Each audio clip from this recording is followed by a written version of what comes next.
Hello and welcome to today's lesson all about the garden.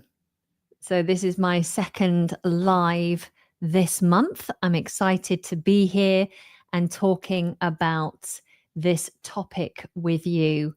Now, there is a slideshow that I'm going to share with you today, and you can also access the lesson notes. So I've put together a lovely PDF which has all the vocabulary, the collocations, it has a dialogue and a quiz with the answers that you can get your hands on just by clicking on the link in the description of the video. So that's there for you to access at any point throughout today's presentation. Now, whether you have a garden or not, it's useful to learn some of the things I'm going to teach you today, because this is about nature, and most people talk about their garden, or you might access somebody else's garden, or maybe you have public gardens that you can access. Maybe you have a desire for a garden. Perhaps at the moment you only have a balcony. Maybe you have a few pots on your balcony and you one day hope to have a garden. So what I'm going to teach today will be of value to you, regardless of your current situation. Now, of course, the moment I pressed record, the building workers started. Hopefully you can't hear it and it won't be disruptive. But if it is, I do apologize. But let's jump straight in and look at our gardens. Particularly, I'm going to be focused on what's typical for a British garden. Okay, so here we go. Beautiful British gardens. Now, in this country, we have a lot of rain. Yes, the UK is known for getting lots and lots of rainfall. Rainy days are quite typical, and we moan about it a lot. But the upside is a great little phrase. The upside of something is the positive, the benefit. There's also a downside, so you can go the opposite. The downside of going away during the summer is your garden might become very thirsty and you may come home to some dead plants, or at least very thirsty plants. That's the downside. The downside of going on holiday is it costs so much money. But the upside, the benefit, the good thing is whatever the upsides of holidays are: relaxation, fun times. And the upside in the UK of lots of rain is that we have very green lands. So our lands are green. We have lots of grass and plants and trees. And so I personally am happy to take the rain if we continue to have beautiful green pastures. Okay, so you can see here in this slide some of the views that you might have when traveling around the UK. Now, I've written a couple of words here that I think about when I think in general about British gardens. I've already mentioned green. So we talk about gardens being quite green, or an area being quite green. And what we mean here is more vegetation. So if I'm saying that I want to go to somewhere that's more green, what I'm saying is I want somewhere like a countryside area with more grass, fields, trees, beautiful natural areas. And that is something I have said a lot recently. I'm looking to move house. I'm looking to move away from the city because I'm fed up with all the concrete. I want to go somewhere a little more green. We might refer to gardens as being quite lush. Lush. L-U-S-H. A lush garden is a garden that's full. It's booming with life. It's blooming. There's lots of flowers. It's lush. A garden that has everything it needs: water, sunshine, well fertilized soil, will be lush. There'll be an abundance of color and green, more green than anything else. It will be lush. So gardens tend to be quite lush during the warmer months. Once you get into late spring, early summer, you could say that a garden is in full bloom. Once all of those buds have opened, the flower bud being the little closed beginning of a flower. Let me write this down for you. A bud. This will come up again a little later. A bud. A bud. So the bud, once it opens, we could say it blooms.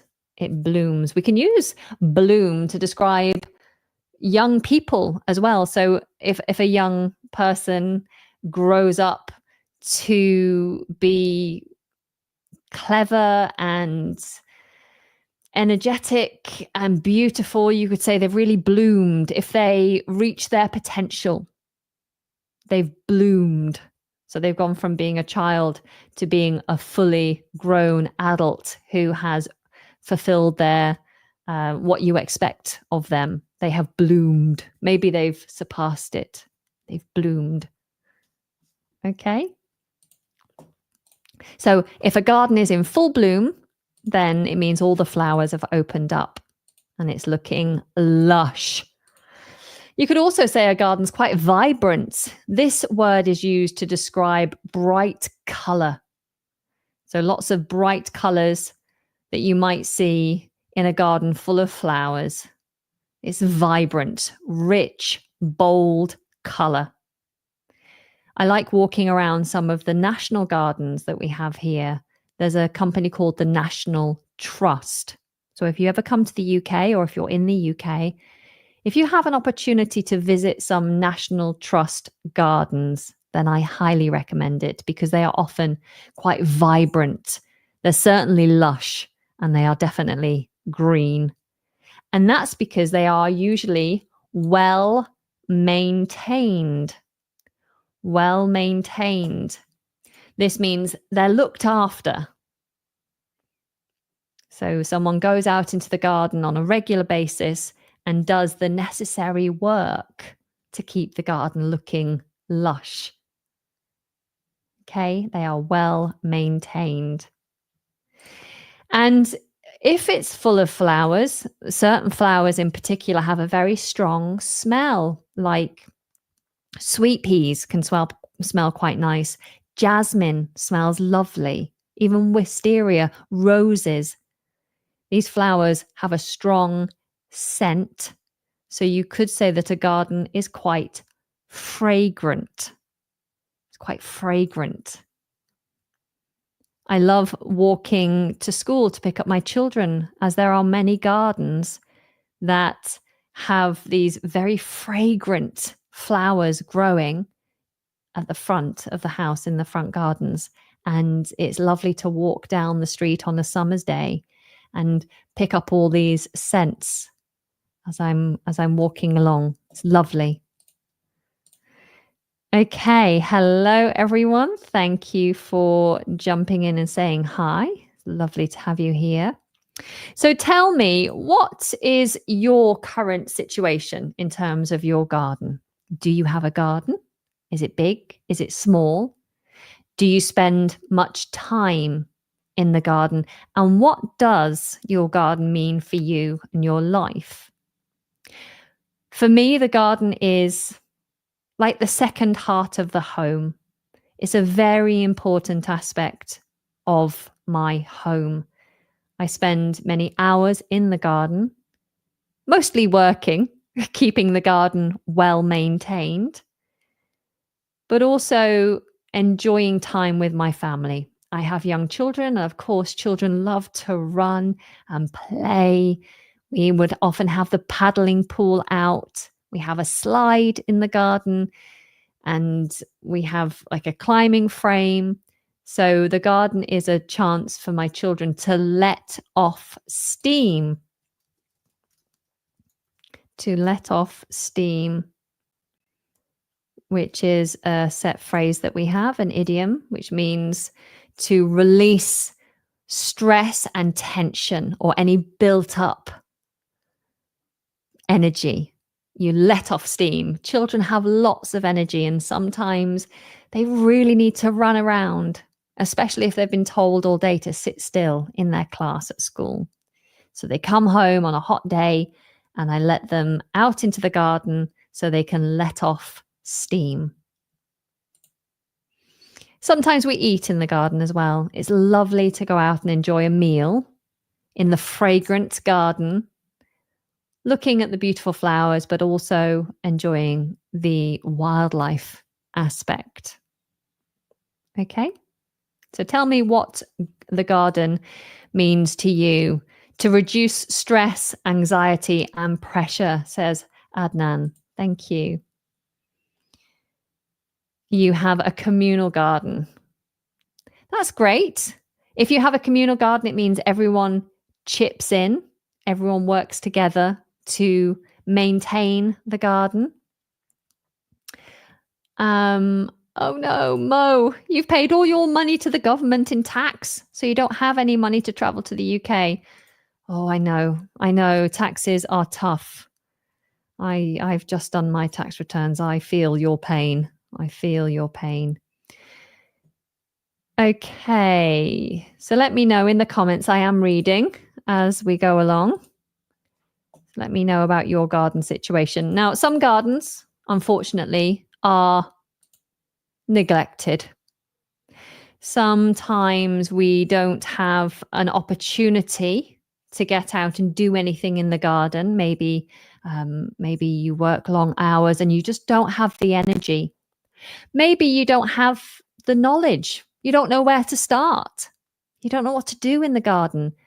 Somebody who's very good with plants, we would say they are green-fingered, or some people say green-thumbed. If you don't have green fingers or a green thumb, maybe you steer clear of the garden. Maybe you avoid the garden because you know you just kill everything.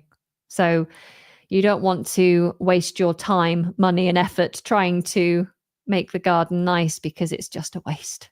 You're not green-fingered. I've been known to kill many plants in the past, but I'm getting better as I get older. I'm learning. But some words associated with a neglected garden or a garden that's maybe difficult to maintain. We might use the word patchy when talking about the grass. There's a word we have for a large patch of grass, and it's lawn. You might have a patchy lawn. Now, we used to have a lawn in our garden, but it was always patchy. And that's because the sun would beat down on one long strip of the lawn all day. From the moment the sun came up, it would hit this one part of the lawn and it would go over the house throughout the day. And only at the end of the day would the lawn get any respite. And so because of that long exposure every day to the sun, there was one strip of lawn that was constantly brown, patchy, dead, scorched. I would say it was burnt by the sun. And year after year, no matter what we did, we could not make the lawn lush. We could not maintain the lawn because the sun just did its worst to that poor grass. So that, and the fact that my eldest son has a grass pollen allergy, we decided to rip up the lawn and lay artificial grass. And I do feel bad about it because it's plastic and, you know, it's not ideal covering the earth in plastic. But for us, it felt necessary.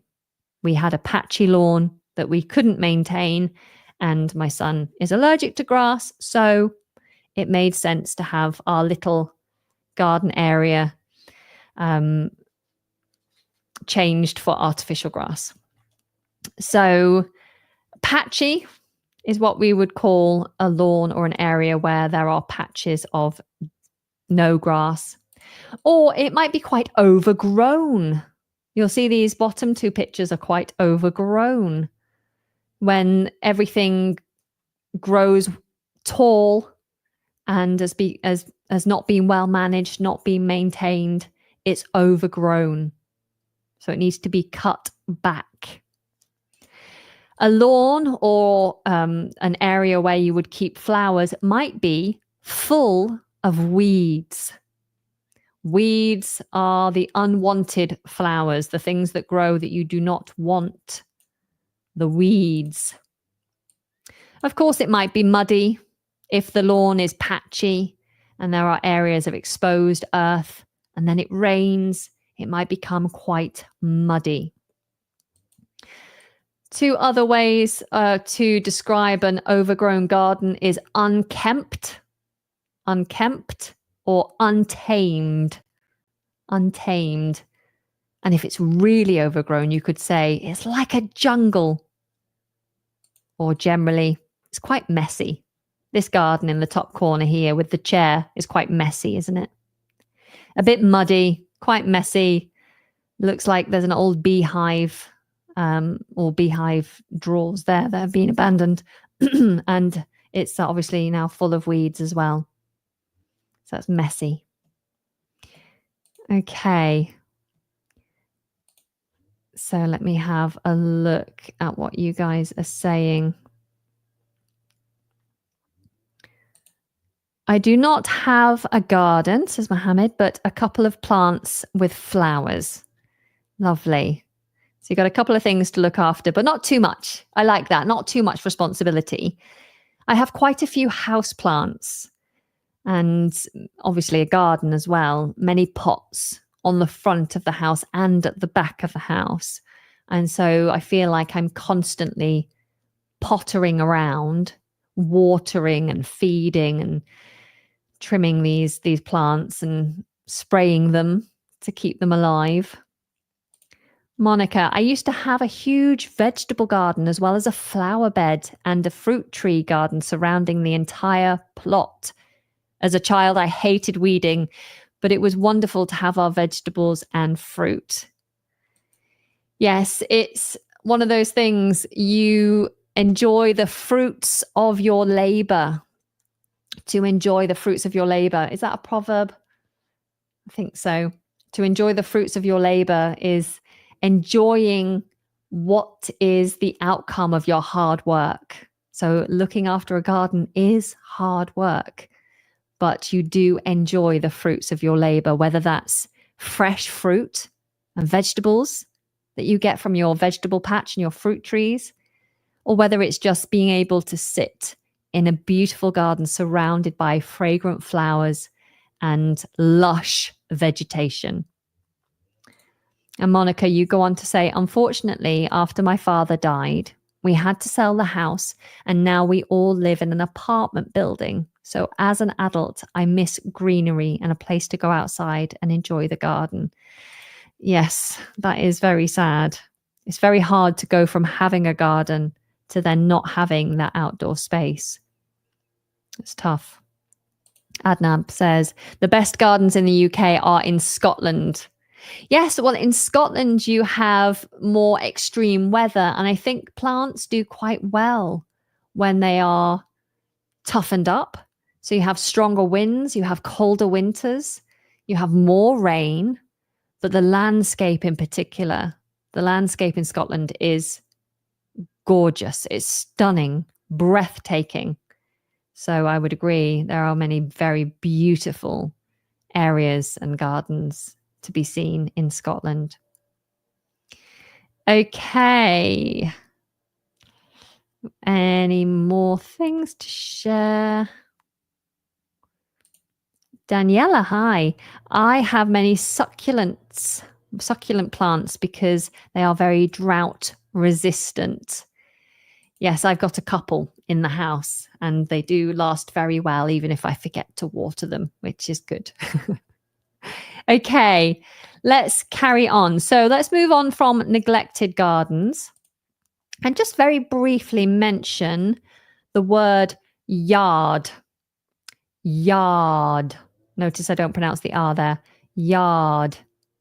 So in America, a yard is any garden any land surrounding the house. So you might have a front yard or a backyard, and that can be green or paved, a yard. In the UK, however, a yard is specifically an enclosed paved area. So if I talk about the backyard, if I say I don't have a garden, I have a backyard, a small backyard, then I mean a little paved area at the back, maybe a little patio where I can put the washing out to dry, or maybe I can keep the bikes outside in the yard. But it's different. In America, they'll talk about their backyard and it might be this acre of green land with mature trees and maybe a swimming pool. That is an American yard. For us, that would be a garden. Okay, so if a Brit says to you, I've got a yard, don't think about a big green beautiful garden. It's not. It would be a small paved area. Okay, so that's a big difference there. All right, what are we moving on to now? All right, let's talk about garden objects and tools. Obviously, if you're working in the garden, you'll need a few tools to do your work with. It's not easy to do much in the garden without tools. So I've got some pictures here. Now I want you to look at number 1, if you can see it on the screen there. It's possibly a little small. That's a note for me to make these bigger next time. But number 1, we have this building, this small building with a little door. What would we call this in number 1? Now, this is a place where you keep your tools, because obviously if you leave your tools out to the elements, to the rain and the heat and the frost, then your tools may rust. To rust. And that's where they go brown and the metal weakens. So to rust, you do not want your tools to go rusty. Rusty is the adjective. You do not want them to go rusty because then they are more likely to break. It's not fun having rusty tools. So we put them in, I can see a few people are getting it right. Yes, we put them in a shed. So number 1 is a shed. Now, I always think of the word shed when I'm trying to remember how to pronounce schedule in British English. Not that it really matters, but there is a small difference technically between American schedule with a k, schedule, and the British schedule, a softer sound. So I always think about a shed. So the shed is where you keep your tools. What's number 2? This tool is probably what you can actually hear now in the background, if you can hear it. This tool is for cutting grass. Okay, so we cut the grass with this. It's normally electric or petrol powered. So it either takes a battery, which is more common these days to have an electric powered item. What is it? Or you might have to fill it with petrol. And if it's a petrol one, then you tend to have a pull start where you pull on a cord and it goes. You might take a few goes to get it going, and then you can mow the lawn. Yes, it's you spelt lawn incorrectly there. Has anyone written it fully correctly? So there we go. Thank you. Lawn mower. Lawn mower. So the lawn is, remember what I said, a patch of grass is called the lawn if it's a larger patch of grass, your lawn. And so this is called a lawn mower. You can shorten it to simply mower, but it's a lawn mower. If you have a huge lawn or perhaps a golf course, then you're not going to have a push lawnmower. You're going to have a ride on or a sit on lawnmower, which you basically just drive up and down the lawn. The only problem with lawnmowers is you have to empty them regularly. And so it's very hard to do the whole lawn without having to stop several times to empty the cuttings. So and take out what you've actually collected while mowing the lawn. So we can sometimes say cut the grass, though we usually use the phrase mow the lawn. Mow the lawn. But you could hear cut the grass. We don't send, cut the grass. Cut the grass, mow the lawn. Adnan, you have an electric one in our communal garden. How do you decide who's going to mow the lawn? If it's a communal garden, do you have a rota? How do you figure out who's responsible for mowing? Okay, so a lawnmower, you'd normally keep your lawnmower in the shed. And then number 3, this is a tool that we use for watering our garden. What's it called? One thing you have to be careful of in the hot weather is if you leave this uncoiled and strewn across the garden, it gets very hot. And so if you spray the water out after leaving it in the sun, the water could be scalding hot. So dangerously hot. It could scald you. It could burn the plants. It could burn your skin. And so in my garden, we are very careful with the children not to just spray them with this, number 3, what's the word? We don't spray them with it instantly. We will first test the water to make sure it's not scalding hot before we then spray them. And the word here that we're looking for is a hose. A hose, or more fully, a hose pipe. A hose pipe. I heard on the news this morning, we are heading for a hose pipe ban. A hose pipe ban. It's quite typical in this country when we've had a month or 2 of hot weather. Well, let me keep that on the screen. A month or 2 of hot weather leads to a hose pipe ban because we will find that the reservoirs are running low on water. And so they do not want everybody in their gardens using their hose pipes to water the garden or to fill up paddling pools, which is frustrating. I understand it, but it's frustrating when you have a large garden because you have to water everything simply by filling up your little, I'm not going to say it because it's coming up, your other little tool, a hand tool for watering the plants by hand without using the hose pipe. So it can be frustrating, but understandable. Okay, so that's number 3, a hose pipe.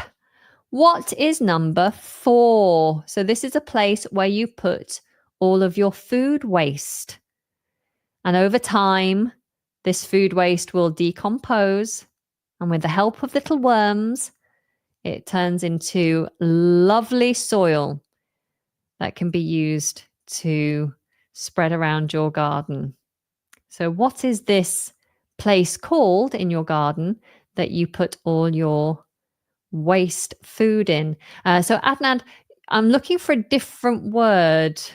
You've said recycling bin, and yes, this would be part of the recycling.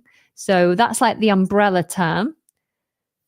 But what specifically is the name for a bin in which we put waste food? That's right. It's a compost bin. A compost bin. Very good. We used to have a compost bin in our back garden for holding and composting. But with my children being into everything, I didn't really like having, because it's not a large garden that we have. It's not large. I didn't like having a kind of smelly bin in the garden that the children might get into. So We have a compost bin at the front for the waste food. The bin man takes it away and they do their large composting. Fantastic. What's number 5? This item here, this tool in number 5, we use for carrying things around, moving things with more ease. We hold on to the handles with our hands and lift it up onto the single wheel at the front. And we move it around. What's it called? Yes, lots of you jumping in here. It's a wheelbarrow. A wheelbarrow.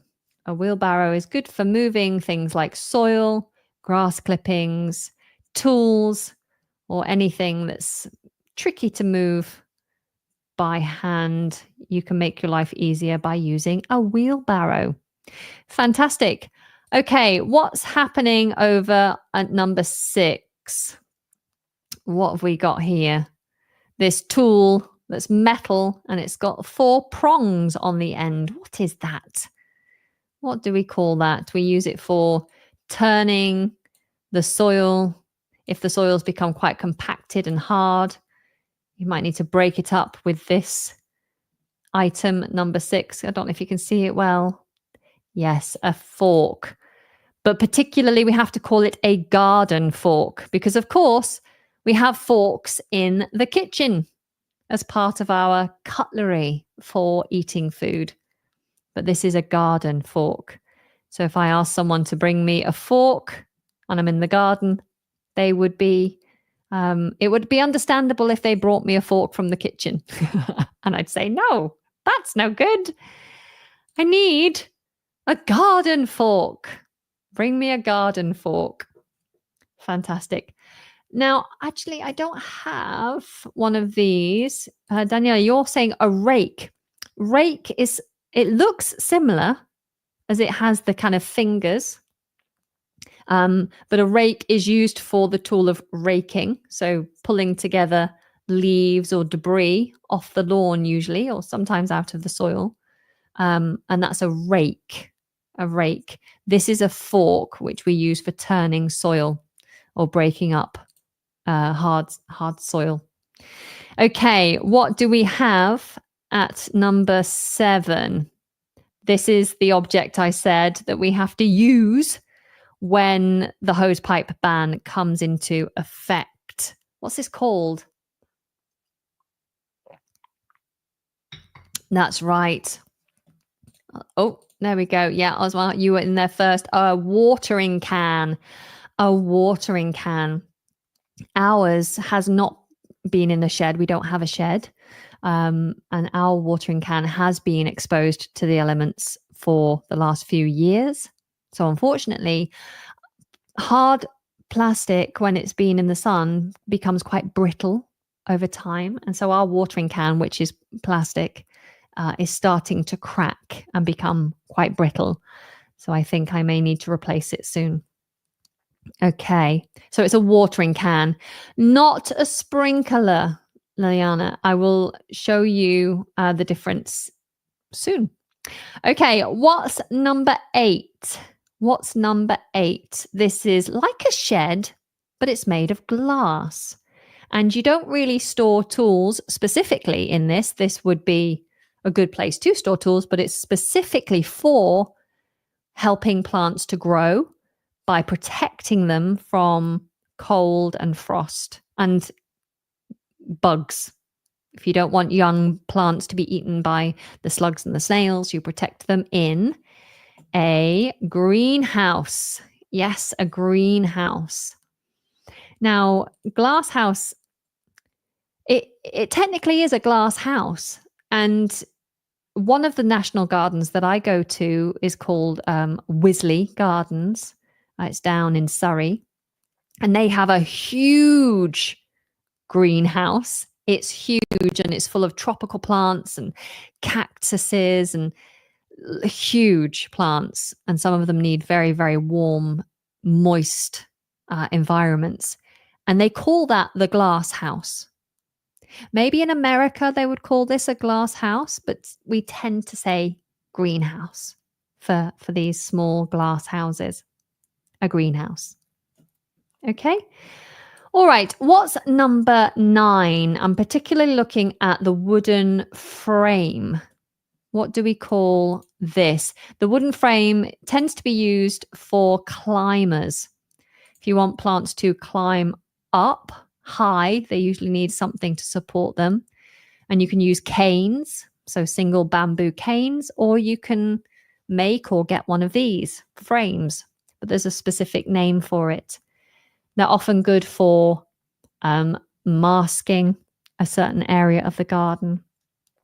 We have, funnily, a bomb shelter in our garden. It was a house built 100 years ago, so during a very different time, and many houses in that time were built with bomb shelters in their gardens. And a bomb shelter is very hard to remove. They are meant to withstand a lot, so trying to remove them is difficult. So we've kept ours. Unfortunately, it's flooded. We can't keep the water out. So we've clad the whole thing in wood, but the opening to it, we've blocked off with one of these items with this frame, and I'm growing sweet peas up it. So it's got lots of beautiful flowers. And it's not called a climbing frame. A climbing frame is what children play on. So it's a frame that children can climb and swing on. This is called let me make sure I spell it right, a trellis. A trellis. Okay, so a trellis. And they're actually quite expensive. So if you ever see someone giving away a trellis, you want to snap it up because they're quite expensive to buy if you're a keen gardener. All right, so that's a trellis. And then what's next on our, yes, number 10. Does anybody know what number 10 is? I've actually seen the word being thrown around a little. Number 10 is this kind of shelter. It's not a full shelter necessarily. Bit of a roof, but it might be still quite open to the elements. It just kind of designates an area to be maybe an area of entertainment, maybe somewhere you'd sit and have food. And it's called, someone said it earlier, a pergola. So number 10 is a pergola. A pergola. There are no walls. It's quite exposed, but it's like a freestanding roof. It might even be an open roof, but that's a pergola. A pergola. Now, number 11. This came up earlier when we were talking about a hose pipe and a watering can. Number 11 is like a preset spraying device that's specifically for covering a large area, like a lawn, to make sure that things like lawns and flower beds don't die. You'd see this on golf courses. And yes, it is a sprinkler. You might have a whole network of sprinklers, in which case it would be a sprinkler system. Okay. We even have sprinklers in the house, or maybe not in every house. In public buildings, they have sprinkler systems, which are there for a fire. If there's a fire, it should set off the sprinkler system, and these sprinklers will spray water across a large area. Okay, so you have a sprinkler for the garden and sprinklers in buildings. Okay. Fantastic. Oh, yeah, fantastic. Okay. Number 12. What's number 12? This looks like the floor is concrete, so there's no exposed soil. So they've built like a box that's higher off the ground. They've put soil in it and flowers. What is this called? So yes, it's a flower bed, but it's more specific because a flower bed is just a bed for flowers. But this is not in the ground. It's higher up.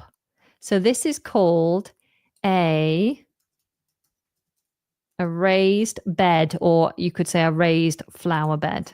But it's raised. It's lifted up off the ground. It's built higher up. Now, there are a few reasons for that. It might be to protect them from bugs, maybe. It might be because you don't have any exposed soil if you have a yard, or maybe you have a garden that is in a rented accommodation or communal. Maybe there's just lawn, mature plants, but no beds in which to grow flowers or herbs or vegetables. So you might build a raised bed. Yes, actually, yes, a planter. Similar to a planter. They're the same thing, really. A planter or a raised bed.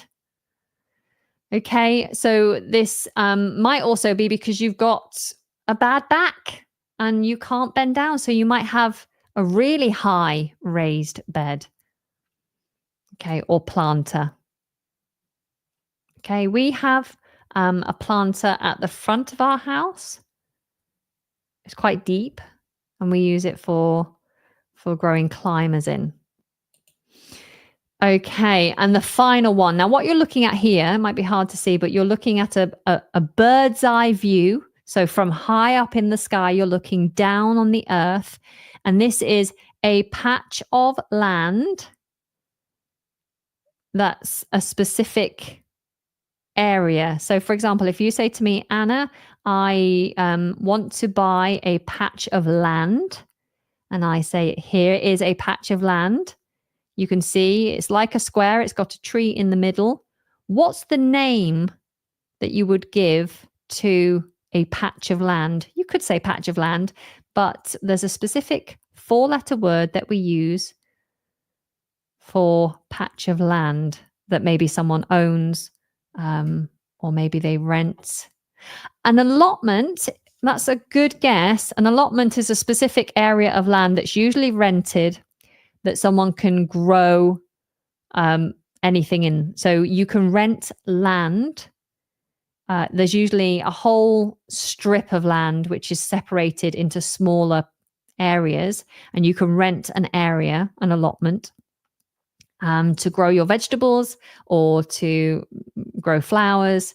That's an allotment. But the word I'm looking for here specifically is, this is used in housing as well. And the word is plot. So a plot. It's a bit tricky. It's a bit tricky, that one. So this is a plot of land. Now, if you have a house that has no garden, maybe it's a small house, and the actual land that your house is built on, maybe it's only, I don't know, what would be a small plot? Maybe it is 400 square meters. Is that small? Well, it's average, I guess. A 400 square meter patch of land. So that's a plot. So you'd say, I want to build a big family house, but I've only got a 400 square meter plot. That's the patch of land. I want to make my plot bigger. So I'm going to speak to the farmer who owns the field next door and ask if I can buy some land off them to make my plot bigger. Because then I can have a bigger home and a garden. I need a bigger plot. Okay. All right. So there we go. We have covered all that vocabulary. Let me take this word off so you can see everything. We have a garden shed, a lawnmower, a hose or garden hose, a compost bin, wheelbarrow, a garden fork, a watering can, greenhouse, trellis, pergola, sprinkler, a raised bed, or we could say planter, and a plot. Fantastic. Okay. So if you're out this weekend working in your garden, or if you're driving around and you see someone out in their garden, I want you to see if you can remember the names of the items that you spot in that garden. What tools are they using? Now, I will later on also test you. I've got a little quiz later. Oh, so exciting. Okay, so because we have an artificial lawn, we don't need a lawnmower anymore. But what we do have is this strange, very large brush device. I don't even know what the name of it is, but it's very large, and it is a petrol-powered tool, and it spins. And the idea is that it kind of takes all the debris out and kind of cleans the artificial lawn. We have to do that once or twice a year. And it's quite hard work because this tool is huge. And because it's a brush, you have a strap, like a harness that you have around your back over your shoulder. Then you have to kind of balance it and move it around. It's very tricky. One thing I didn't talk about was the kind of Hoover device that's very common these days. I hate them. They're so noisy. And it's just this kind of, is it called a Hoover? A garden Hoover? Probably.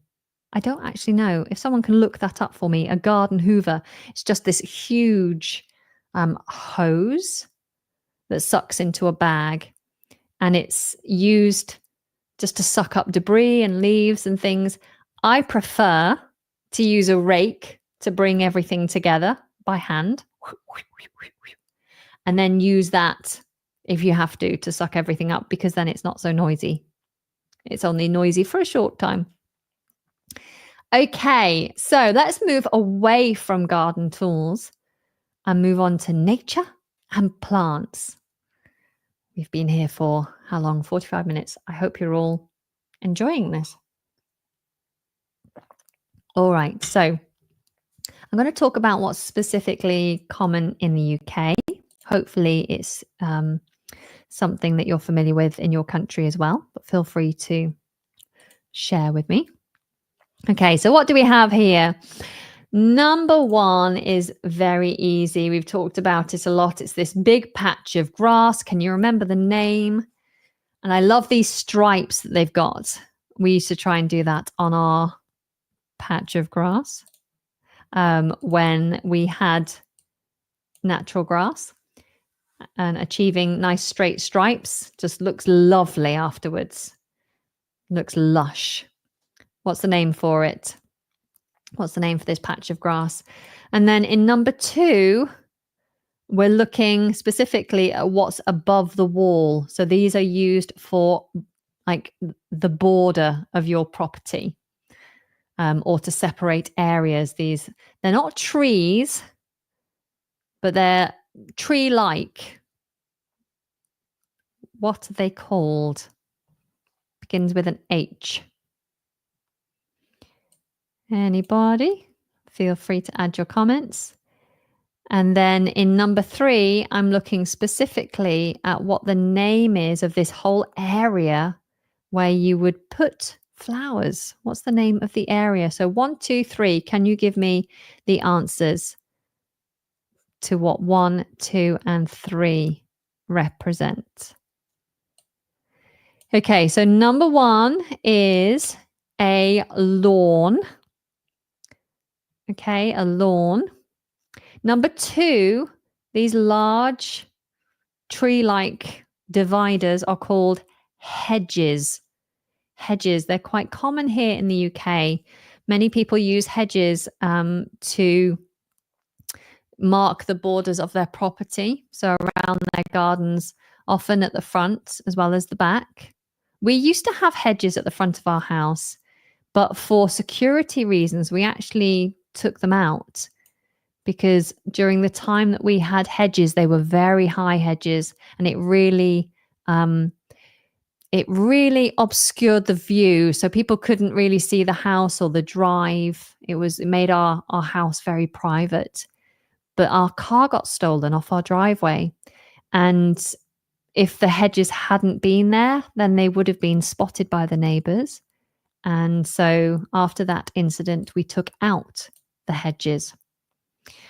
Okay, Daniela, really good attempt there. Yes, lawn, hedge. So just add an H to your edge and you got hedge.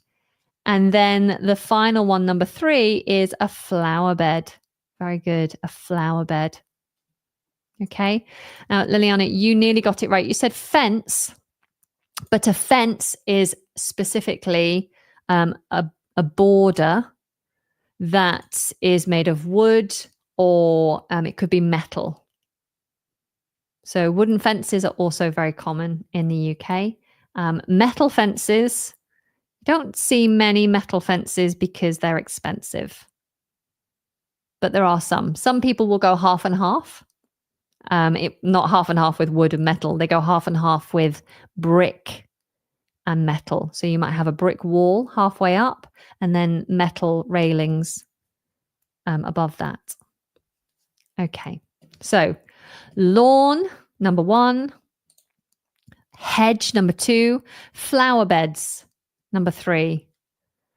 Number 4, I don't think I've picked the best picture here, but we're looking here at maybe flowers or things that grow that you don't want. What would we call items in your garden that you don't want, that just grow and you have to take out? What are they called? That's number 4.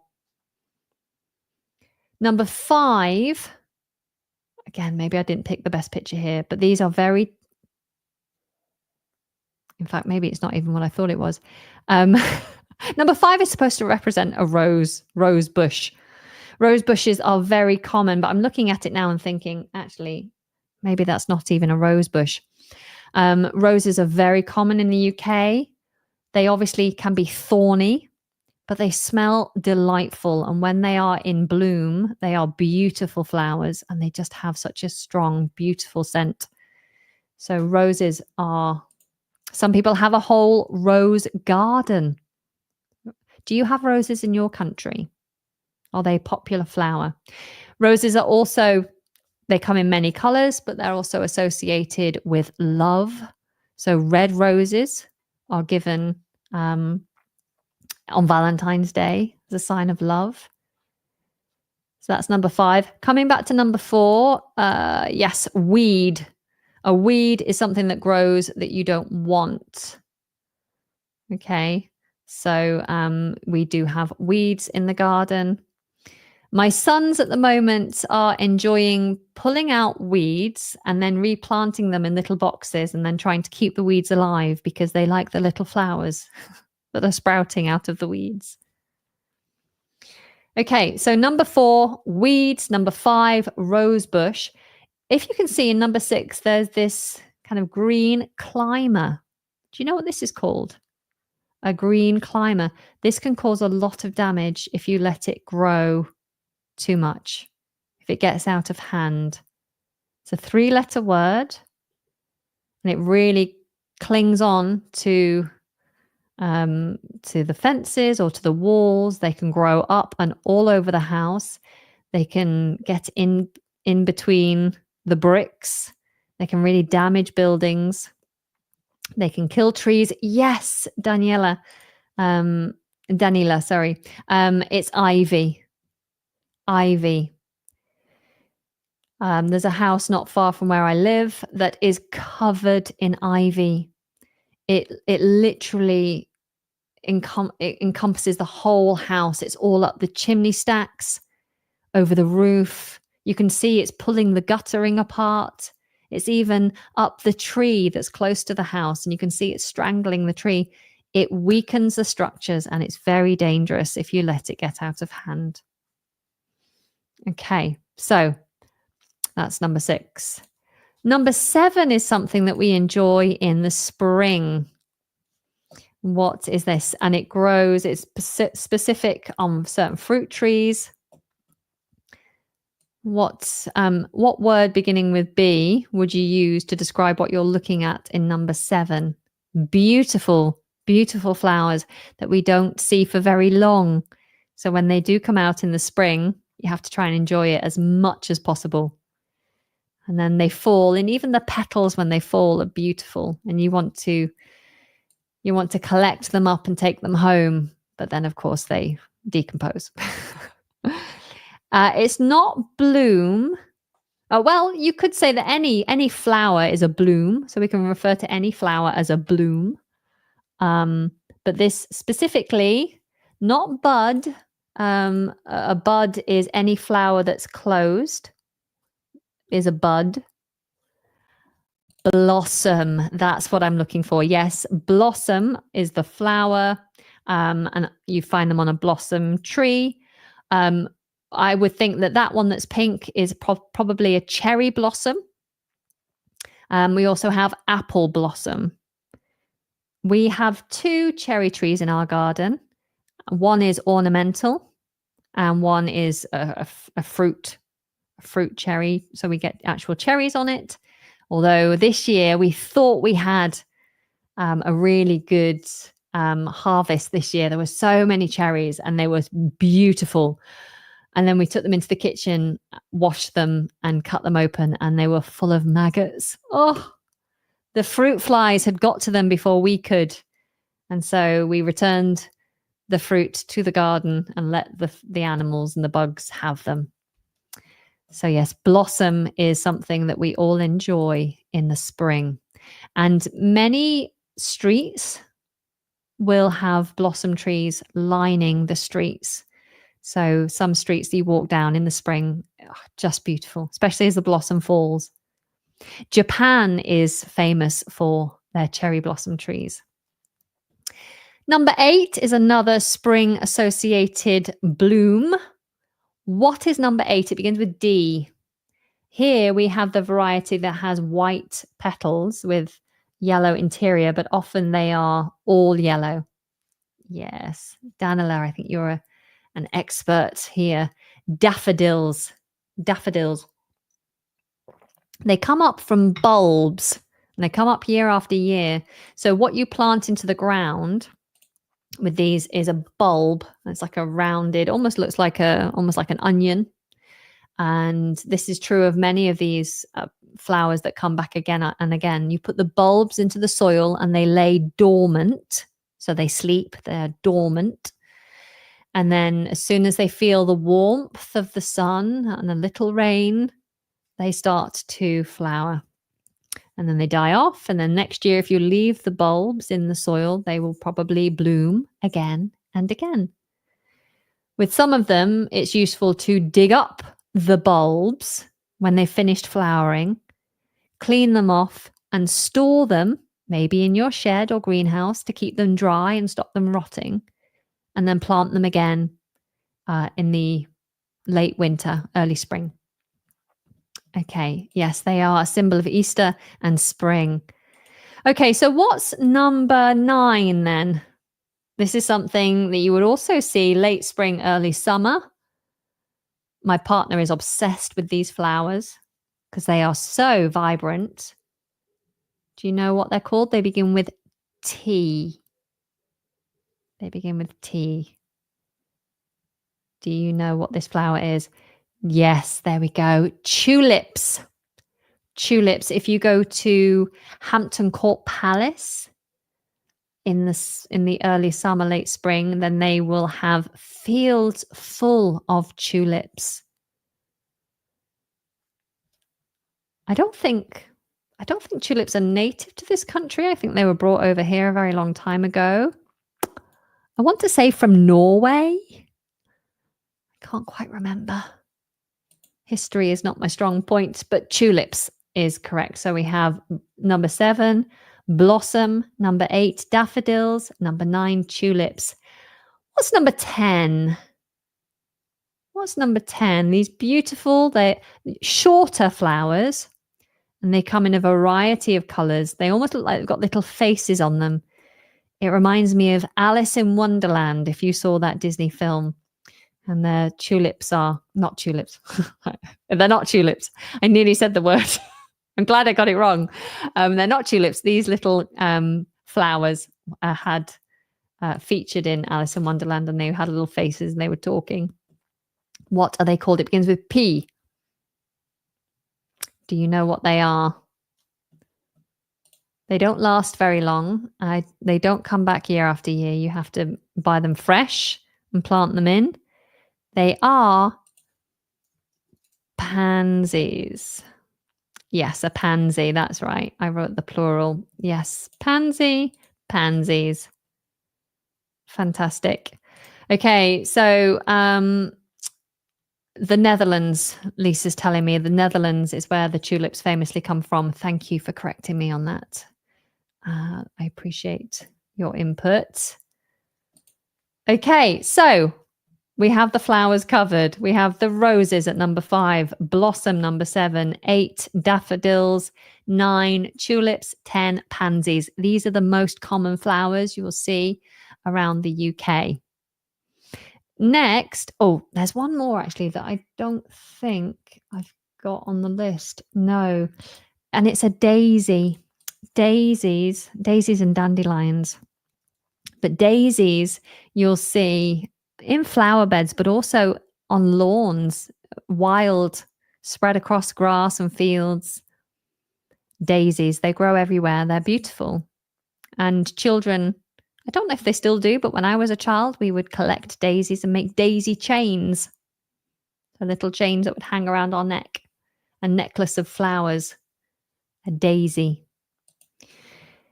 Okay, in 11, we can see a gardener handling some material. Now, I can tell you this material is like decomposed plants and stuff that you then spread on your soil to give it extra nutrients and help the plants to grow and to thrive. It begins with M. Do you know what this is called? So this is called mulch. Mulch. And it's what you might get out of your compost heap. And it's very good for the plants. Mulch. Mulch. Okay, number 13. What have we got here? This might be a bit tricky, but you can see in number 13 we have a little plant just popping up. So what's it called when it's this teeny tiny little thing? Well, we call it a sprout. Sprout. And that's what it's doing. It's sprouting. So I say, oh, the flowers are sprouting. Look. A tiny little sprout poking out of the soil. Okay. Sprout. Oh, there we go. I haven't put it on the screen. Sprout. And then at number 14, something you might also put down on your soil when it's all broken up, but this is the covering of a tree trunk, and the branches, are covered in this stuff. What is it? Often if you want to protect soil, hold in moisture, you would also cover the soil with it. Yes, the same word that we use to describe the sound of a dog, a bark. So don't get confused when you hear bark referring to the garden. Bark is the covering of a tree, absolutely. And we might put bark down in your borders on your flower beds to protect the soil. If you're not using mulch, it might be a second alternative, a good alternative perhaps. And then, just checking. So in number 15, what I'm trying to show you here is the action of what's happening. So it's not the flower or the insect. What is the insect doing? As this insect moves from flower to flower, what's the action that helps the plants? It begins with P. To p. I'll tell you what he's doing. He's carrying pollen on his back legs and takes it to another flower, which does what? Yes, pollination. So he pollinates, to pollinate. That's right. So here we're seeing pollination. Well, this insect is helping to pollinate the flowers, which is what we want. In number 16, you can see what's left over after we mow the lawn. I did mention this word earlier, but what's it called? What the stuff that's left over begins with C. And I will, sorry, I keep clicking comments by accident. Thank you for your kind comments. Yes, it is grass, but it's specifically grass that's being cut. So you might refer to it as clippings. The clippings. Okay. The clippings. All right, what have we got left? Number 17.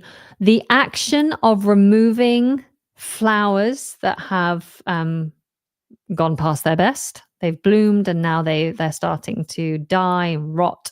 So you want to remove them to help the plant to continue to thrive, and it also makes it look nice and neat and tidy. What do we call that action of removing those flowers? What's it called? See if anyone's got it. Well, it's called, I think it's all one word. Is it all one word? Yes. Well, it's deadheading. Deadheading. So you're taking away all the dead heads.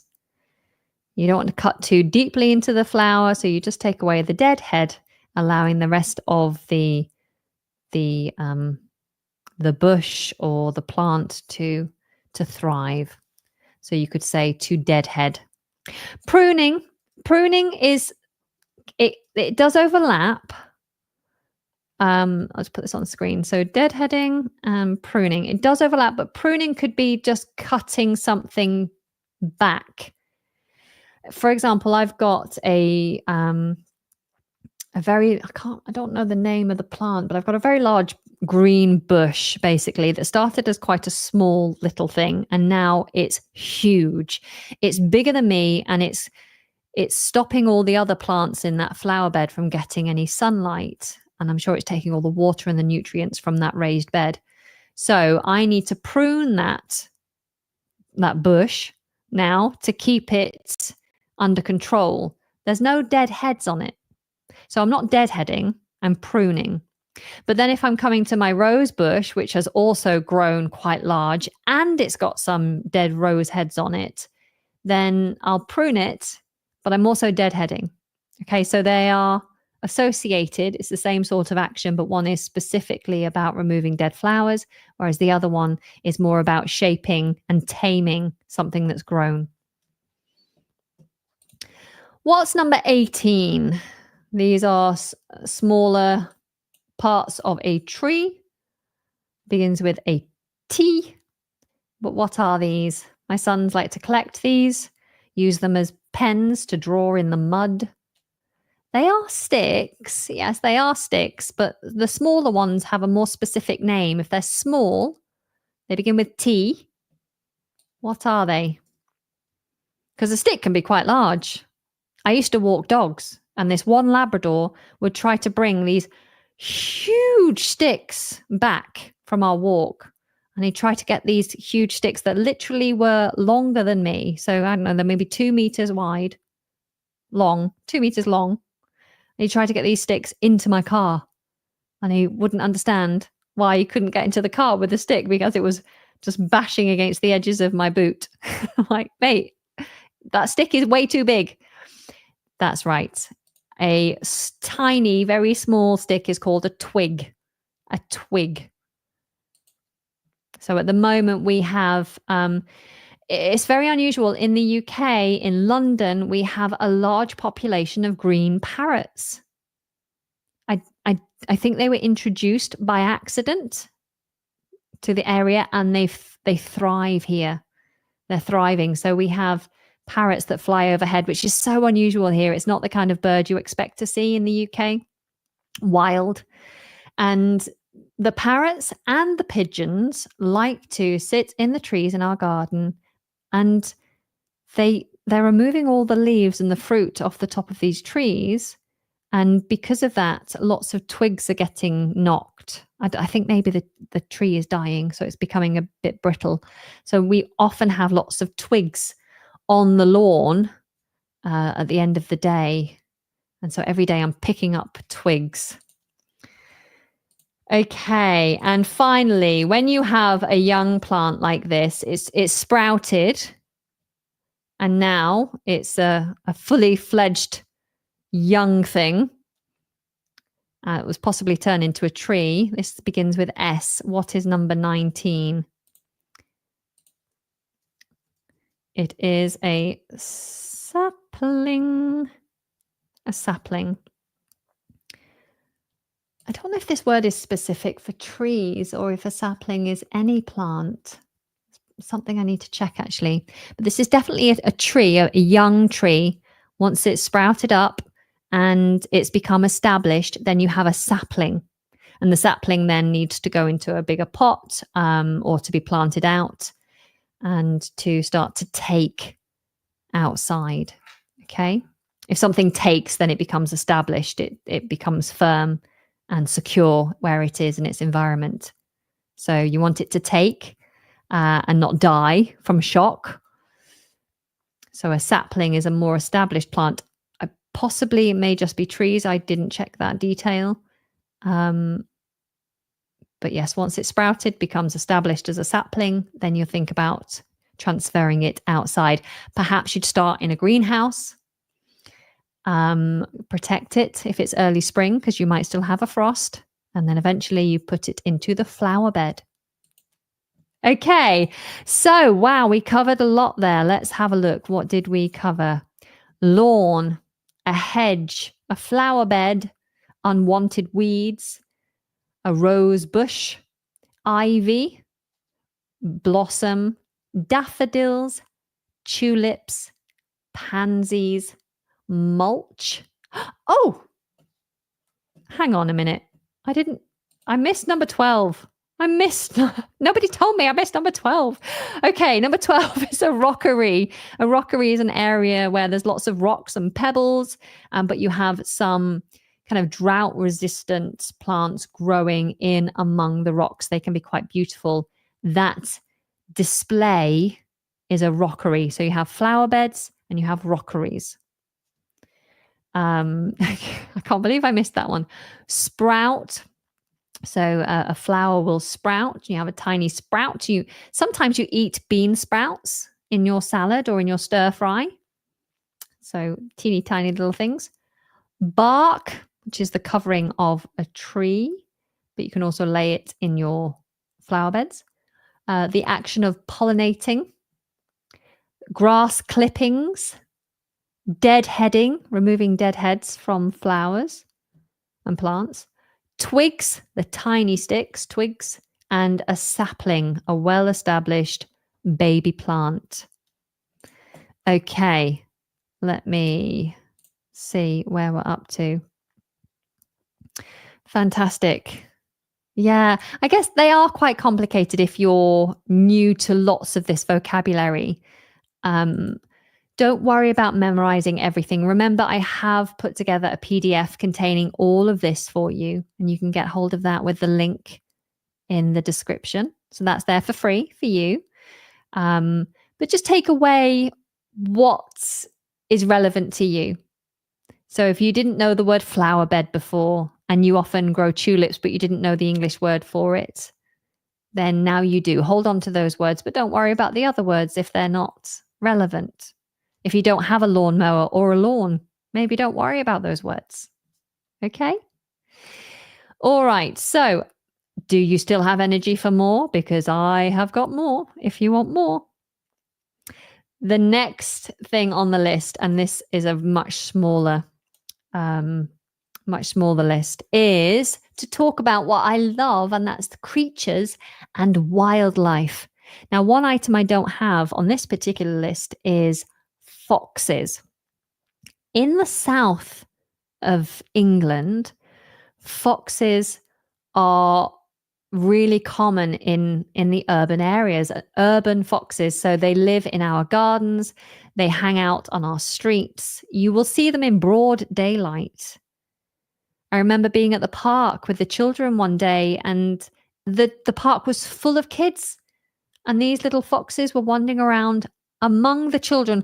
Obviously, they're a bit wary of people, which they should be, but these foxes were just looking for food, and they were jumping into the bins, seeing if they could find some snacks that the children had discarded, and then wandering off into the bushes. They do not mind the presence of humans. They are used to living among us here in the south of the UK. And I have a fox family that lives in my garden. We had I can't remember the word, but We had some pups. Some fox pups were born under our decking. So right behind our house, under our decking, these tiny baby foxes. And it was lovely to watch them in the evening playing and wandering around. They seem to get on okay with the cats, so I'm happy with that. All right, let's carry on then with wildlife. Foxes are something to be aware of. If you come to the UK, do not be surprised if you see a fox just wandering down the street. They are harmless, so don't worry about them. They won't bite you or get you. What else do we have? Number one, little bug that I love to see in my garden because they eat the aphids, which cause havoc with my rose bush and even with my cherry tree. Actually, these ladybirds. I said it. Oh, I'm so rubbish at this. They're ladybirds. Ladybirds eat the aphids. Why is it not commenting? Okay. YouTube rejected my comment because it thinks it's spam. That's crazy. Okay. So ladybird is the phrase. In America, they call it a ladybug. We call it in the UK, in British English, we call it ladybird. A ladybird. Okay, so what's number two then? Number one is a ladybird. Number two, something you want to put into your compost heap. It's great for creating nice soil. And they tend to come out when it rains. I'm always moving them off the pavement so they don't get squished. Yes, that's right. It's a worm. We do not pronounce the R. We just have the long vowel worm. Worm. Okay, so number two is a worm. Number three is a hedgehog. A hedgehog. I love these little creatures. When I was younger, living near Manchester, hedgehogs were a common sight. They were in our gardens, they were on the streets, in fields. We don't see them much down here. I think there's been a great decline of these creatures, but particularly in the south because of the foxes. Foxes obviously eat hedgehogs. So there are no hedgehogs that I've seen in the south. Hopefully they're still around in the north. Number four, also called a gardener's friend. These birds tend to hang out on their own. You'll only ever see one at a time, usually. And they are a symbol of Christmas and winter. Close spelling, that's it. The spelling is with an O, robin. The longer name might be a robin redbreast, or simply a robin, also known as a gardener's friend. And number five, a little insect that we need to take care of. I actually saved one this week. We have seen a number of these, unfortunately, dead on the ground, I think because of the heat. But we saw one in our conservatory on the floor, and it was still standing, so it was still alive, but I could see it wasn't very happy.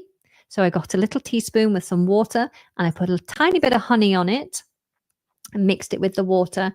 And then I took the spoon over and I laid it next to the insect. And he must have been able to smell the honey. He instantly started moving around, came over to the spoon, and with his little tongue, he was licking the pool of honey. And then eventually he got his energy back and flew away. It was fabulous to watch. And yes, it is a bumblebee. A bumblebee. You could just say bee, but the big fluffy ones we call bumblebees. Bumblebees. I'm trying to teach my children not to be scared of bees. Obviously, they have a counterpart, which I haven't put on this page. They have something, we have an insect that looks a bit like a bee because it's black and yellow. but this insect will sting more readily because a bee would obviously die if it stings, so it stings as a last resort. But its counterpart, what it's often confused with, is a wasp. Wasps can sting again and again and again. And so people don't like wasps very much. And even worse, a much larger variety of a bee, and very scary looking, is a hornet. Hornet. They are quite scary. Ooh. I've been stung a few times by wasps. Most recently was on my arm. I was walking along and the wasp must have become stuck between my arm and my torso and thought I was hurting it. And so it stung me. And oh my goodness, it hurts a lot. I hadn't been stung for such a long time, so I'd forgotten how much it hurts. Anyway, moving on. Number 6, something I don't really like seeing in the garden because they end up eating and munching all my flowers. This is a what? What is it? Yeah, a slug. A slug. Okay, a bumblebee kept buzzing into my kitchen last week since it was quite warm and I opened the back door to keep the house cool. I had the same actually. I had a couple of wasps and a bee in my kitchen and they didn't seem to want to go away. So I took that as a sign that I needed to wipe down all the sides. Maybe some sweet juice had spilt on the sides that I hadn't noticed. But something was attracting them to my kitchen, so I had to clean everything down to get them out. All right, so we have the last little creature here that looks like it's munching happily on a leaf. What's the last one? Yeah, you've got it there. It's you've written it down just with the wrong number, but a snail. There we go. A snail. Yes, if it has a shell, it is a snail. And something I learnt recently, if you're the kind of person who likes to be helpful with these creatures and pick up a snail and move it somewhere safe, maybe if it's in the path and you think it's going to get stood on, it's going to get trod on, it'll be killed, so I'll move it.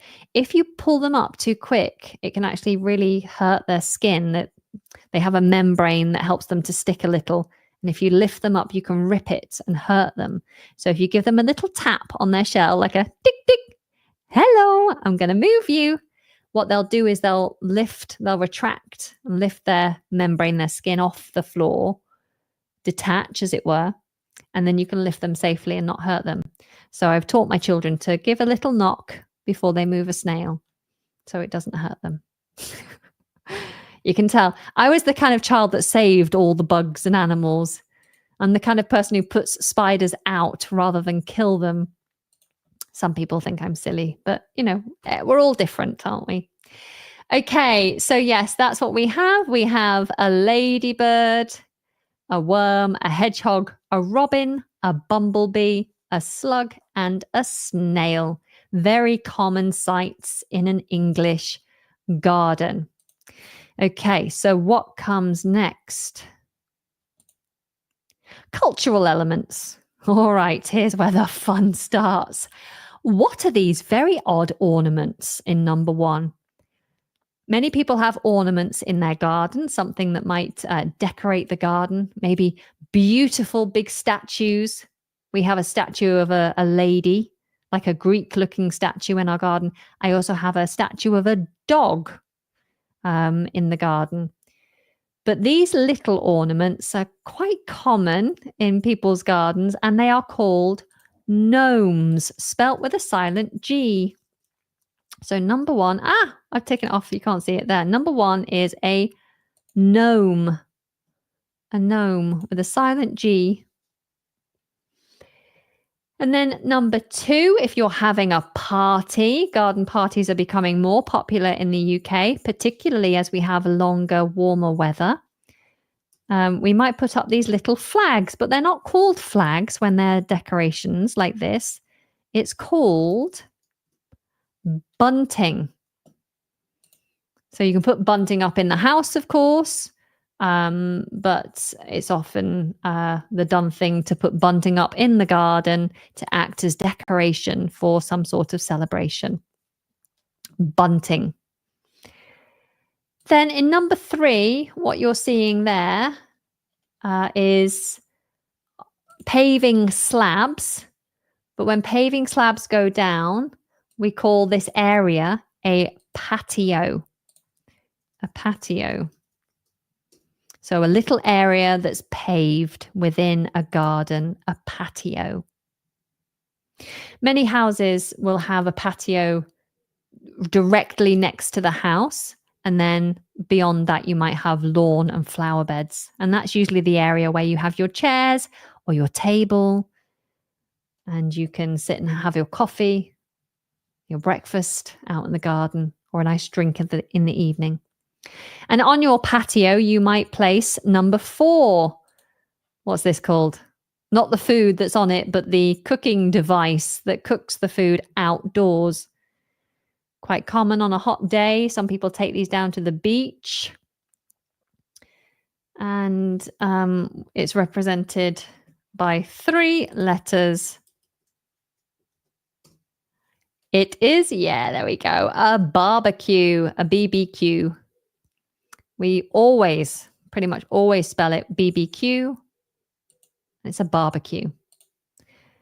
Yes, I love it when it's a hot day and you can smell people's barbecues. You're like, I really fancy a barbecue.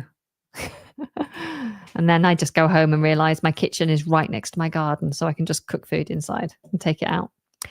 If you're having a barbecue and a little party on the patio with your bunting, then you might need number 5, some garden furniture. Some garden furniture. So we talk about tables and chairs, garden table, garden chairs, garden furniture is the general term. But what's number 6? Does anyone recognize this strange item? Number 6 is used to make a nice sound. When it's breezy, this blows around, and as it knocks against itself, it creates these lovely noises, which is really nice. Except for if your neighbor has them and you don't. And it's quite blustery one evening and you're trying to get to sleep and this thing is making loads of noise all night, then it's not so nice. But it's called a wind. Yeah, there we go. A wind chime. A wind chime. Do you have a wind chime in your garden? We did, but for the reasons that I just mentioned about being a nuisance for the neighbors, we took it away. Okay.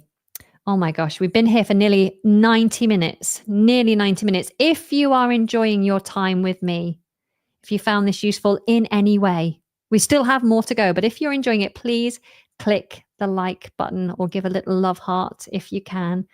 And that will be greatly appreciated. I have no aircon on. It's getting quite warm, but I do it for you. So if you can just take a moment to click that button, I would really appreciate that. Thank you. Okay, so number 6 is a wind chime. What's number 7? It's full of fish. It's a little area of water. We love to put these into our gardens.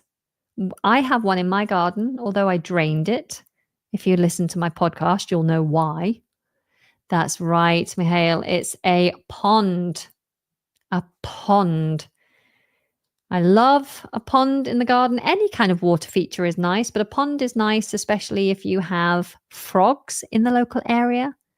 It's nice if they come and lay their eggs in your pond and you have frog spawn and then teeny tiny little baby frogs, tadpoles and baby frogs. Or if you have fish, of course, the problem with fish is that they can also attract herons. Herons eat the fish and it becomes quite an expensive hobby, feeding the heron. Okay, number 8 is a stinky pile of poop that we use to help the garden grow. What's the name for this particular stinky pile of poop? that we use in the garden? Does anybody know? Well, I will tell you. It is manure. Manure, yes. Danila, you're in there with it as well. Manure. I don't go as far as bringing manure into my house. We have enough poop in the garden from the wildlife, from the parrots and the pigeons and the foxes and the cats. That's enough for me to deal with. So I don't bring in manure. But if you're a really keen gardener, it can be fantastic for helping the garden to grow. Now, you might be wondering, what does the last picture represent? Well, this is representing any kind of roof, any kind of ceiling that's created, a covering that's created by nature, or you can have a natural one of these. And what I'm referring to here is a canopy. Canopy. I get confused because a small snack that you eat that's presented to you at an event is a canapé. A canapé. This is a canopy. I always get confused. The moment before I say it, I have a little doubt that comes into my mind. Is it canopy or canapé? A canopy. Canapé. A canopy. A canopy is the covering. So if you have large mature trees near your garden, then they might create a welcome canopy over your garden, giving you some relief and shade. Yeah. And then you can put up your bunting and set up a little table or the garden furniture under the canopy and serve canapes. Just don't lay manure on your flower beds just before having a garden party, because that would be quite unpleasant for your party guests. All right. So there we go. I'll put them on screen for you so you can see. We have the garden gnome, the bunting, a patio, a barbecue, garden furniture, a wind chime, a pond, manure, and a canopy. A canopy.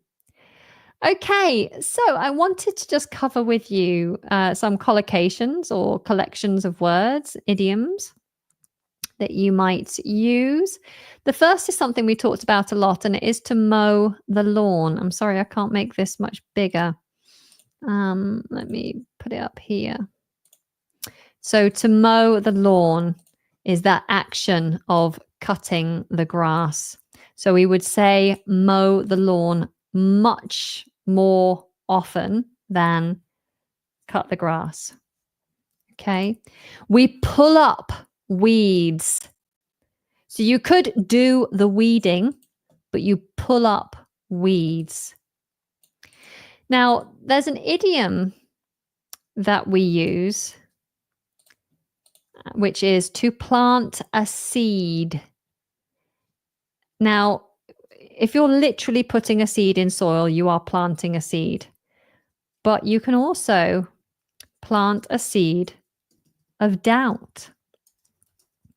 So if you plant a seed of doubt in someone's mind, maybe someone trusts you, but you say something that gives them a reason not to trust you, or maybe someone shares some information that gives you a small reason not to trust. And that tiny little piece of information is like a seed that's gone into your mind. And over time, that thought grows and becomes something much bigger until eventually maybe it breaks your trust entirely. So you plant a seed of doubt if you are a solicitor or going through a legal process and there is a court hearing with a jury and the jury has to decide. You may need to plant a seed of doubt in the jurors' minds so that they can't say beyond a reasonable doubt that this is the case. You want to plant a seed of doubt. Okay, so it's quite an interesting idiom there. We also have the idiom to let something grow on you. So when I first decided I wanted to adopt a kitten, my partner wasn't sure. He wasn't sure about having a cat because he'd had negative experiences with cats growing up. And he didn't really want to take on the responsibility, or he didn't want us to take on the responsibility of having cats, given that we have kids and quite busy lives. But I knew that if I chose the right cat and if I took on most of the work, most of the responsibility, that he would come round. It would grow on him, and it did. So being a cat owner definitely grew on him. My cat grew on him. He became more fond of the cat and became more relaxed and comfortable with the idea of having a cat and being a cat owner. So if someone suggests something to you, or you suggest something to someone and they don't seem convinced, you might just say, hey, it might grow on you. Give it time. It will grow on you. Okay. So over time, becoming more comfortable with something. We have the idiom to come up roses that you might have heard. It's in that song. Everything's coming up roses and daffodils. What's that from? It's an old show song. I can't remember the song. But to come up roses is to be successful. Imagining like you've planted your seeds, you've done the work, and then finally all your roses bloom. It's all coming up roses. Success is arriving. Yeah, it comes up roses. I said very early on in this stream about pottering around, or to potter about. You might potter around the garden. It's a common phrasal verb to use in the garden. You can use it about the house or town or any area, but we tend to use it when talking about moving around the garden, doing little things, because I guess it's the word pot, and it makes you associate that phrasal verb potter around or potter about with the garden, because you have pots in the garden, flower pots. So it's a common phrase that you'll hear. I'm just pottering around the garden, or pottering about the garden. Another idiom which is commonly used is to nip something in the bud. Now, you remember earlier I talked about a bud being a little flower, so the beginning of a flower. First, the bud will appear, and then you know it's going to flower soon. And eventually the bud opens up and you have the flower in full bloom. If you nip, now nip here means to cut or to bite. Like if a dog nips you, it gives you a little bite. To nip something in the bud is like cutting off a bud, a flower bud, before it gets a chance to bloom. So we use this metaphorically to describe stopping something from becoming worse or bigger. For example, if you're a teacher in a high school, you're teaching teenagers, and you're starting in a new school with new kids, and on your first few days, there's one child who is being very rude and behaving very badly in your class. You know that you need to stop that kind of behavior very early on, because if you allow it to happen over a period of time, you're going to lose your authority. So you have to nip it in the bud. You have to lay down the rules. You have to set the boundaries and do whatever is needed to stop that behavior from becoming persistent. Okay, so you nip it in the bud. Or if a colleague or an employee is complaining at work, maybe they are complaining about pay, and you don't want everyone else to start thinking about and complaining about pay. Maybe you have 30 people on your staff. So you've got 30 employees. You've got one who's talking and being very vocal about pay not being good enough. You can't afford to give anyone a pay rise at this point. And so you need to stop that person from complaining or vocalizing their concerns in case it spreads and you end up with everyone going on strike because your company literally cannot afford to do a pay review at this point. So you need to nip that in the bud. Okay? All right. So that's a really good one to put into your vocabulary bank. We trim the bushes, or we trim the hedge. So if hedges get too tall, too thick, they spread outward, they might be getting in the way and obstructing walkways. Maybe it's obstructing the light. Maybe it's affecting how much light gets into your garden, so you need to trim them. We obviously water the garden or water the plants, as you'll see here with the watering can there. They're watering the flower beds. And we have a bird bath. The second picture on the top, a little, if you can see that, a little bird is swishing around, splashing the water in a little bird bath. They're very cute. I would love to have a bird bath in my garden, but we have cats. And so I think it's probably the worst idea to offer a bird bath to the birds. The far corner, the far top corner, we have a fire pit. A fire pit, they're becoming more common these days.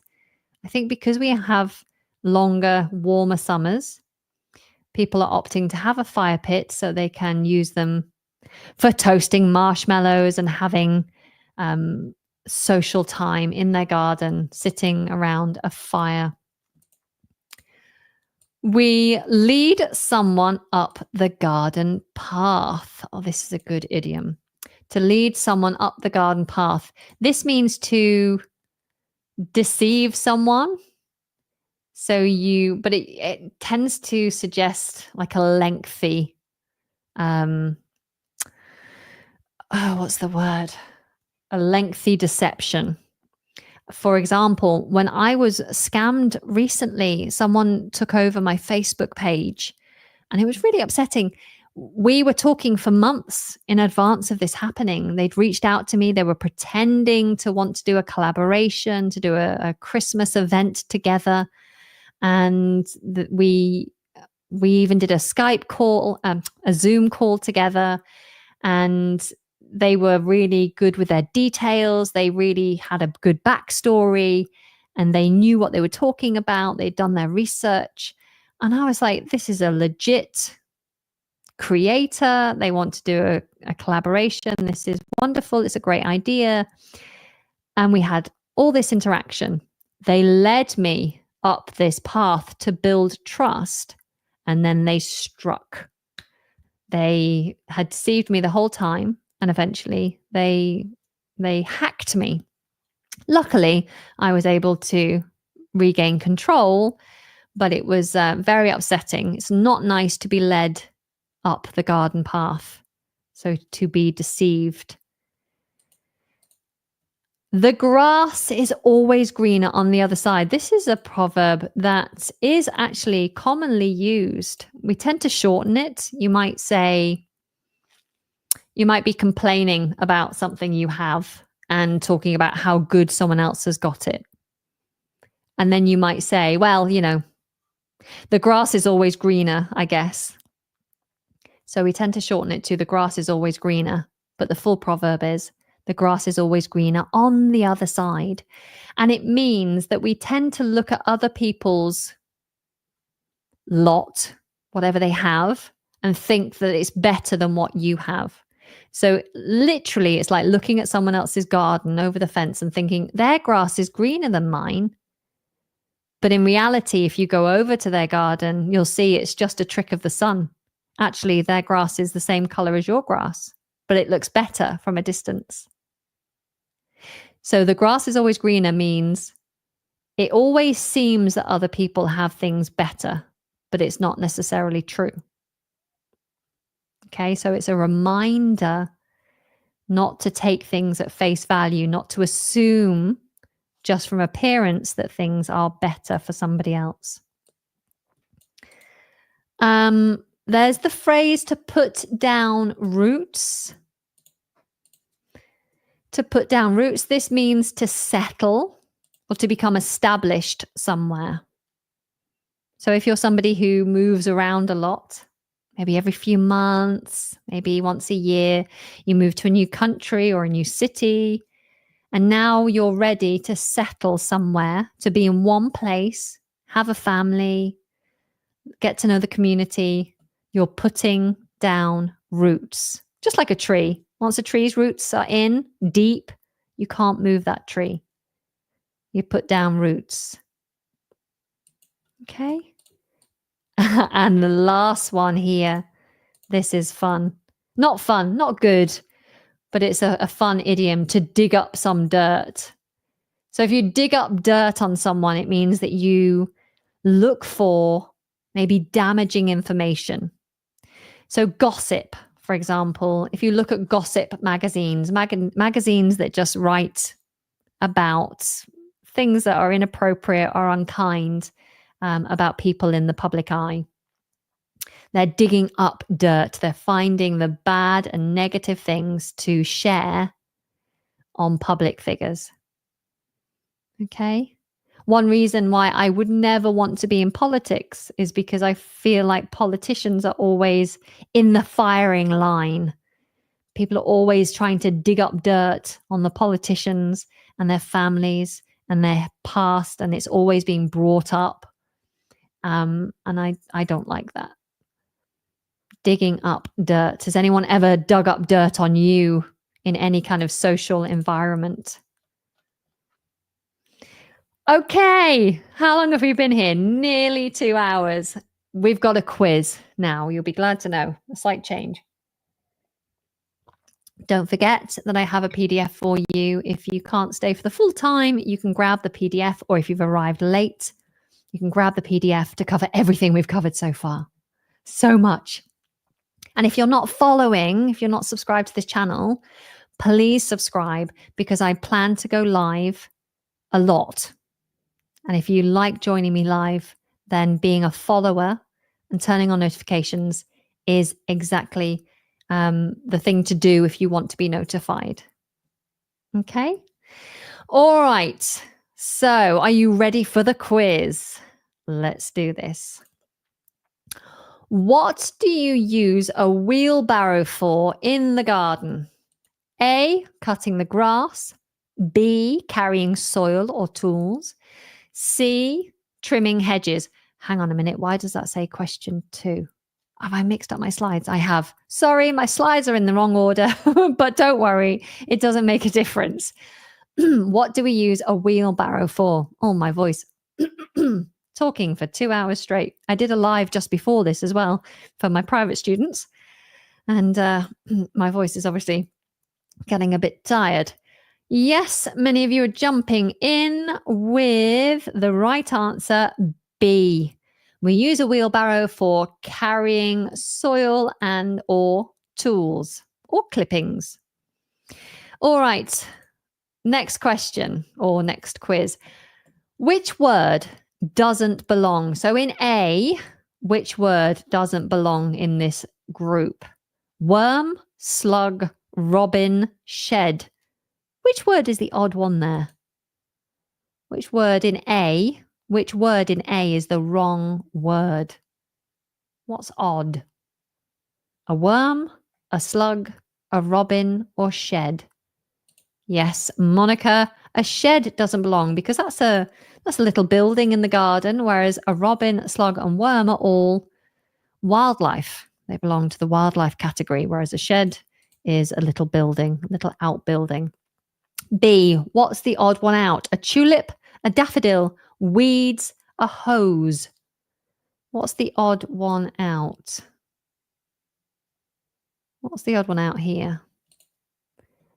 In B.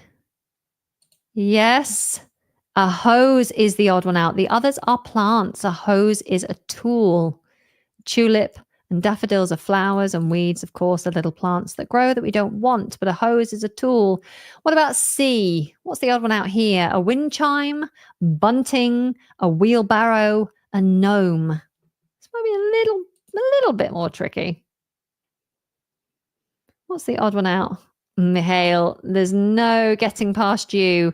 You are correct. The odd one out is a wheelbarrow. And that's because it's the only tool. Everything else is for decoration. A wind chime, bunting, and a gnome are decorative only, whereas a wheelbarrow is a tool.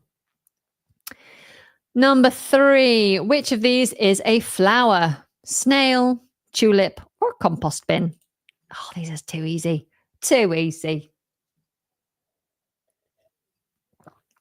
But which one would you say? Which one is not a flower? Yes, it's B. Oh, sorry, which one of these is a flower? A tulip is a flower.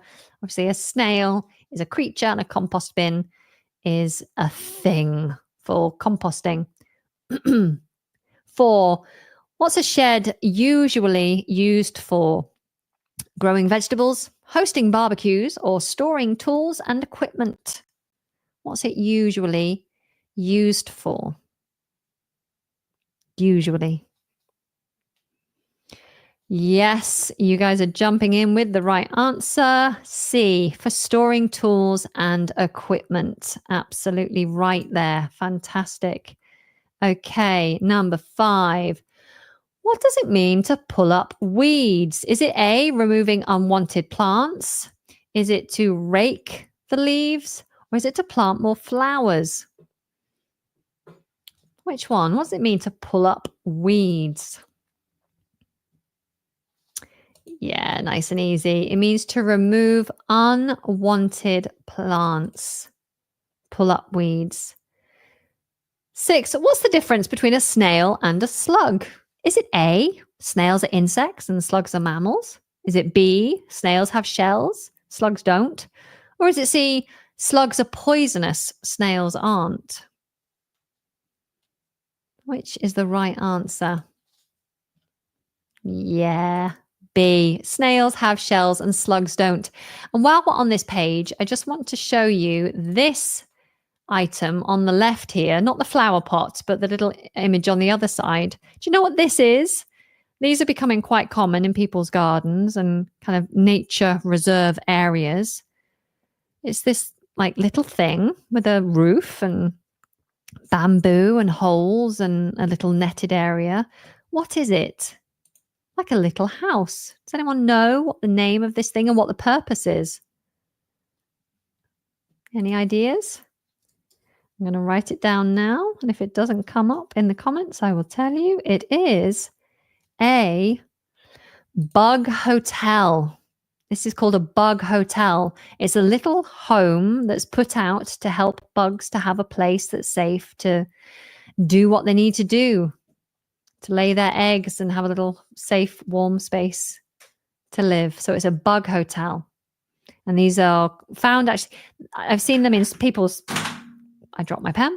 People have them at school, and they're in most kind of nature reserves, national gardens. People have them in their own gardens. A little bug hotel. Now there are more questions. I'm not going to go through them right now, but these are in the handout. Now, I just want to bring to your attention that this session today, I hope you found it useful. It's the kind of thing that we do within the community a lot, and that's to have a conversation about a very specific topic. So if you've enjoyed today focusing on a very specific thing, then maybe you would consider continuing the conversation. In my conversation club, we have a conversation going on every single day. You'll see at the bottom here, this is the July schedule. So we have something happening every single day, a conversation going on, all on different topics. And you'll see at the top here, I've kind of done a little screenshot of a topic. This topic was on sandwiches, the evolution of a British sandwich. It comes with an audio to take you through everything, useful vocabulary, and then pre-prepared questions that will form part of the discussion. And then our conversations are held on Skype. On Skype. Why do I keep saying Skype? Skype doesn't even exist anymore. They're held on Zoom. Now, the sessions, at the moment, they tend to be attended by about 8 to 10 students. It can be more than that. But within that session, always facilitated by a teacher, within that session, you're separated out into very small groups of 2 or 3 people to have your conversation practice. And this is because so many people learning English do not speak enough, and certainly not enough on varied topics. And this is how you grow and how you become fluent, is to keep expanding your area of comfort. You should be able to talk on a wide range of topics if you're fluent. So we give you the topics, we give you the vocabulary, we set the questions, we facilitate the sessions, and they happen every day of the working week. No, every day of the week. Every day of the week and the weekend. And then as a bonus, not only that, but you also get access to masterclasses. So there's a weekly masterclass. It alternates between a pronunciation masterclass and a general English masterclass. So it will cover things like grammar, new vocabulary with our expert teachers. So you get access to those and the library of previously streamed classes. And you're in the room with the teacher live on camera if you want to be. You can just be in chat if you want to be as well. The pronunciation classes are in Zoom so that you're all getting involved. Not only that, you also get access to a collection of podcast material. So I think it's for the first 100 episodes, you get the transcripts for that. You also get access to my Telegram group where, people ask questions all the time. We're chit-chatting. It's a really nice community, and you can access that once you become a Conversation Club member. And you'll see this picture of me here next to a group on Zoom.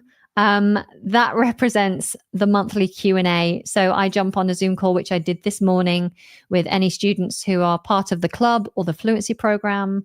And they can jump in the Zoom room with me. They can ask questions. We can work on their pronunciation. Today, it was just a chit chat. Everyone just wanted to hang out. And so we just hung out. I think there was only 4 people this morning. And that was nice to do. So you have access to those monthly hangouts as well if you're a club member. And so that's an extra benefit. Now, all of this is available for just $29 for the month. You get everything. $29, you get a daily class, you get weekly masterclasses, a monthly Q&A with me, you get my Telegram group and the podcast transcripts. And that's fantastic value for money. Some people think, well, hang on, that's crazy. $29 for all that. It is, but it's there and it's available to you should you feel like you need to break free from where you are now. If you feel stuck, if you have been trying to do the same thing and it's just not working to help you get out of this level that you're at, if you want to move forward, this could be the breakthrough step that you need to take. You are completely in control of your membership as well. Once you join, you can join for just a month and then cancel your membership. Many people stay on with us for a long time. Some have been with me for years and years and years. It's completely up to you. You're in control. And so I just wanted to highlight that for you. If you don't want to join the club, you don't have time, you can't afford it, that's fine too. I will continue to provide free live streams, free content on different platforms. I do podcast episodes every day of the working week from Monday to Friday, the English Like a Native podcast. So you have all that at your disposal for free. But if you want to go a step further, get more support, join my Zoom classes, come into the conversation classes, then the Conversation Club might be your next step. So I'll put a link there for you in the chat. It should also be in the description. And I hope to see you in the community. If I don't, then I look forward to seeing you on the next live stream, which I think will be next Thursday. I have to move the day because the children break up from school next week. What am I going to do? My life will be chaos for 6 weeks. So next week on Thursday will be the live stream. I will release the details as soon as possible so you can mark it in your diaries. If you have enjoyed this, please leave a thumb or smash the heart button so that others might find it too. Really appreciate you joining me today. Thank you for everyone who took part and everyone who took the time to watch. It has been 2 hours. I need to rest my voice. Thank you so much, guys. Thank you. Take care.